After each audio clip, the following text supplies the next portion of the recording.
প্রথম শুরুতেই বিশেষ গুরুত্বপূর্ণ খবর।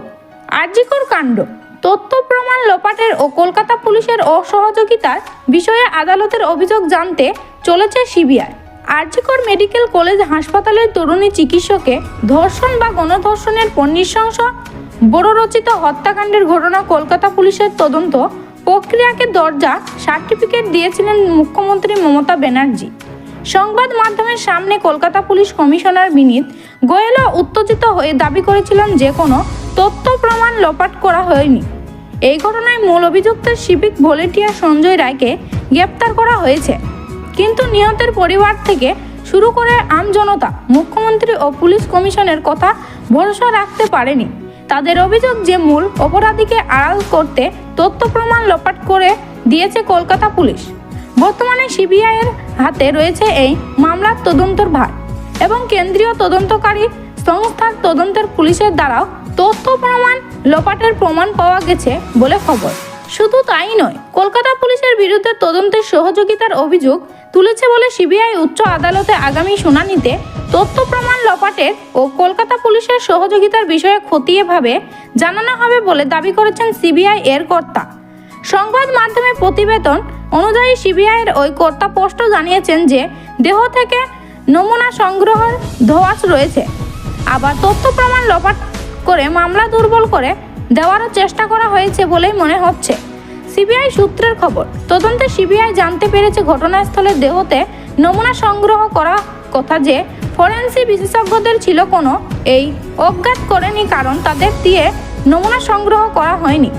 পরিবর্তিতে সেই নমুনা সংগ্রহণ করতে আরজিকর মেডিকেল কলেজ হাসপাতালের ফরেন্সিক বিশেষজ্ঞরা চিকিৎসকরা জানাচ্ছেন সাধারণ যে ফরেন্সিক মেডিসিনের বিশেষজ্ঞরা দেহ থেকে বিভিন্ন নমুনা সংগ্রহ করেন তারা মূলত চিকিৎসক, আর ঘটনাস্থল থেকে যারা নমুনা সংগ্রহ করেন তারা চিকিৎসক নন, কিন্তু বিজ্ঞান নিয়ে পড়াশোনা করেছেন। দেহ থেকে যারা নমুনা সংগ্রহ করেন তাদের ক্ষেত্রেও বিশেষ বিশেষ ঘটনার বিশেষ পারদর্শিতার প্রয়োজন থাকে, যেমন প্রক্রিয়ার ক্ষেত্রে কিছু বিশেষ দিক আছে, আবার ধর্ষণ ও খুনের ঘটনায় নমুনা সংগ্রহের ক্ষেত্রেও কিছু বিশেষ দিক আছে। সেই কারণে আরজিকরের নিহত তরুণী চিকিৎসকের ক্ষেত্রে এই উদ্ধারের দিন এই দুই ফরেন্সিক বিশেষজ্ঞর ঘটনাস্থলের দেহ থেকে নমুনা সংগ্রহ করেছিলেন। তারা এখন সিবিআইয়ের রেডারে রয়েছে।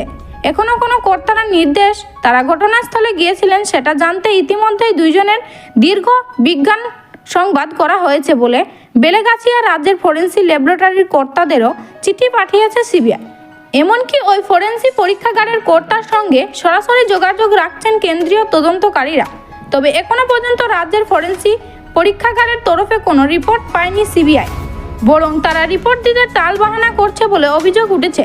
সিবিআইয়ের এই দাবি অনুযায়ী রাজ্য সরকার, কলকাতা পুলিশ এবং আরজিকর কর্তৃপক্ষের দৃশ্য অশুভ যোগসূত্রকে প্রমাণিত করছে। তদন্তকারীরা দাবি করেছে ঘটনাস্থলে তথ্য প্রমাণ লোপাটের আরও তথ্য হাতে এসেছে। হাসপাতাল কর্তৃপক্ষ দাবি করেছে সকাল 9টার পর দেহ দেখা গিয়েছিল, কিন্তু বাস্তব তেমন নয়, বরং দেহ উদ্ধারের দিন 7 সকালে ওই সেমিনার রুমের ভিড় করার সমস্ত প্রমাণ পাওয়া গিয়েছে।